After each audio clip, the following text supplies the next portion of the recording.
selamat kembali ke Pakar Darah Anda. Saya Dr. Haris Abdul Rahman.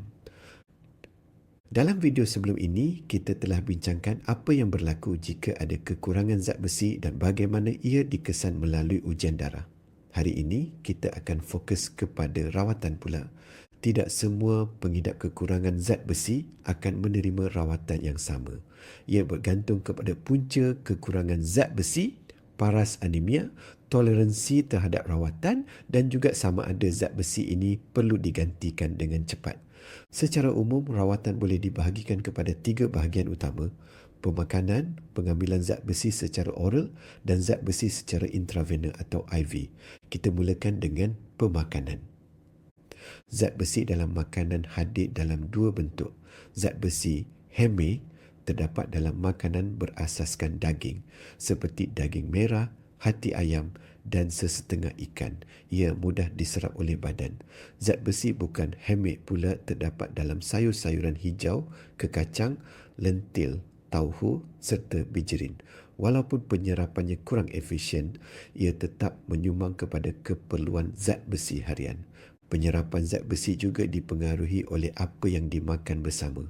Kita memang tahu vitamin C membantu meningkatkan penyerapan zat besi.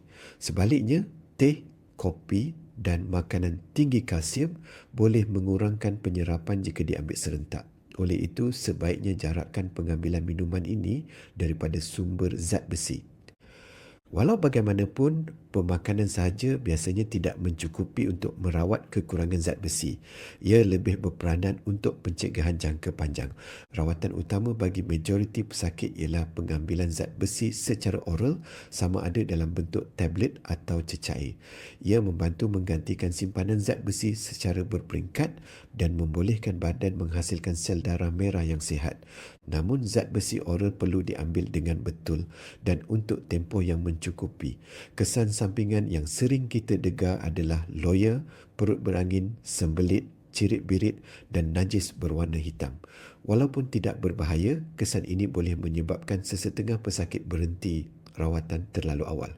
Untuk meningkatkan toleransi, zat besi sering diambil sekali sehari atau selang sehari. Elakkan dari mengambilnya dengan perut kosong. Yang penting ialah pengambilan secara konsisten. Kebiasaannya, paras hemoglobin mula meningkat setelah beberapa minggu, namun rawatan perlu diteruskan selama beberapa bulan walaupun bacaan darah telah normal bagi membolehkan kita membina simpanan zat besi di dalam badan. Dalam keadaan tertentu, pengambilan zat besi secara tablet tidak sesuai atau tidak berkesan. Di sinilah peranan zat besi secara intravena atau IV. Zat besi intravena diberikan terus ke dalam saluran darah, membolehkan dos yang lebih besar diberikan dalam masa yang singkat. Ia digunakan apabila zat besi oral tidak sesuai, tidak berkesan, terdapat kehilangan darah berterusan atau apabila zat besi perlu digantikan dengan cepat seperti dalam keadaan anemia yang teruk, kehamilan, penyakit radang usus, penyakit buah pinggang atau sebelum pembedahan. Persediaan zat besi moden adalah jauh lebih selamat berbanding dahulu. Reaksi alahan serius sudah jarang berlaku. Kesan sampingan seperti sakit kepala atau rasa panas biasanya bersifat sementara. Penting untuk difahami bahawa penggantian zat besi sahaja mungkin tidak mencukupi. Punca kekurangan zat besi perlu dikenal pasti dan dirawat. Jika tidak, masalah ini akan berulang. Sebagai ringkasan, rawatan kekurangan zat besi perlu dilakukan secara berperingkat. Ia perlu mendapat pantauan doktor. Terima kasih kerana menonton dan jumpa lagi dalam episod seterusnya Pakar Darah Anda. Jika video ini bermanfaat, sila like, kongsikan dan ikuti Pakar Darah Anda untuk lebih banyak penerangan tentang kesihatan darah.